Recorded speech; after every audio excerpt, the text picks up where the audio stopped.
সাভারে ওয়েলকাম পরিবহনের যাত্রীবাহী একটি চলন্ত বাসে ডাকাতির ঘটনা ঘটেছে। এতে আহত ৬ জনকে উদ্ধার করে সাভারের এনাম মেডিকেল কলেজ হাসপাতাল সহ বিভিন্ন হাসপাতালে ভর্তি করা হয়েছে। শুক্রবার রাতে ঢাকা-আরিচা মহাসড়কের বিপিএটিসির সামনে এই ডাকাতির ঘটনা ঘটে। যাত্রীবাহী বাসটি চন্দ্রার দিকে যাচ্ছিল।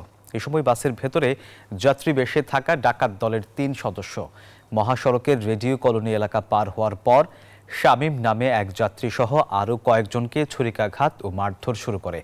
পরে অন্য যাত্রীদের প্রাণনাশের ভয় দেখিয়ে তাদের কাছ থেকে মোবাইল ফোন, নগদ টাকা সহ মূল্যবান সামগ্রী লুট করে নিয়ে বিপিএটিসির সামনের গেটে নেমে পালিয়ে যায়।